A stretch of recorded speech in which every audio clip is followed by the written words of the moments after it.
ยังก้อยปัจจุบันเรากูตลอดกันเลยน่าจะขึ้นใครนู่นเรากูยังลองใครซะเดียวลูกชิฮาละไปอยู่วันลูกชิฮาลิจ่าต่อไปรู้นี่เนี่ยสาลิจ่าต่อไปรู้นี่นะไปรู้นี่นี่นู่นเราตัวยังมัวเมย์ตัวมันล่อตาเลยเราเลยเจ้นู่นเราไปอยู่ลองใช้ต่อไปลูกชิฮาก็กูไปเจอรัวไปอยู่จุดตลอดว่าอยากไปเนี่ยเนี่ยนู่นเราไปลองแค่เช็ดต่อไปลูกชิฮาละไปต่อเลยตัวนี้ละไปต่อตัวไปตัวมึงหายก็ไปกวดไปหมักไว้เจ้ไปเราไปอยู่ว่าต่อกันนี่ไปลูกเชี่ยเนี่ยไปอยู่ว่าต่อกันนี่ไปสักแค่บ่ชัว要做到ไปรู้นี่เนี่ยยังนี่นะไปอยู่จุดตลอด包装ดูเนาะรีเนาะที่รีอยู่ยังรีป้าก็ก้ามูสิรีเนี่ยรีเนาะยังได้จีก็อยู่ตลอด包装ก็รู้สิหา还得ก็รู้สิยังได้จี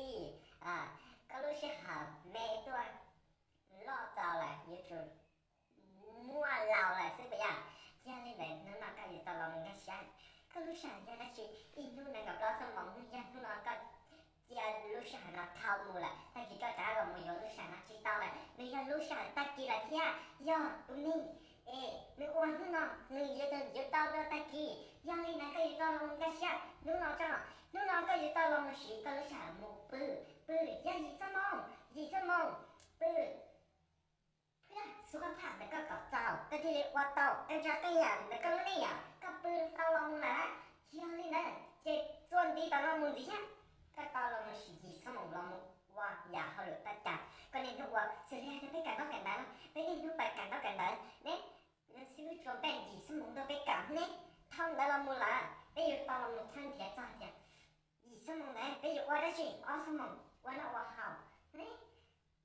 ว่าทุกแต่จะอย่างใส่น่าเขาทุกอย่างไปฉีดอ๋อสมองเรามุว่าน่าว่าเขาไปฉีดอ๋อสมองมุได้เนี่ยไปฉีดอ๋อสมองมุที่ไปพูดไปยืนถ่ายรูปไปเสียอ้อสมองเหลือนะมูว่าอยากไปสถานที่เช่าแล้วยังนี่แบบไปเราบอกว่าอยากไปเนี่ยไปเช่าอ้อสมองเนาะผมเป็นให้แต่อีนู่นยังได้อ้อสมองสิกูแค่นั้นแน่แต่เก่าพันสมองเลยเนี่ยสมองก็ตัวใหญ่เนี่ยเนี่ยนู่นเนาะยังก็ฝึกอีนู่นอ้อสมองสิสามารถฝึกจากเก่ารู้สมก็ยังมึงอาชีพไหนแต่ก็นู่นเนาะก็อันนี้ว่าไหนก็ช่างเราtrong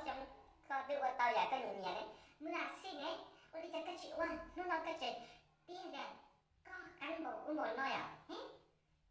这个这样那个那个บ้านเนี่ย一种不同的时代ว่าที่เชื่อเด็กก็อยู่ตอนเราบ้านฉันเด็กก็ตุกเขียน那种นู่นเนาะกูคิดนะ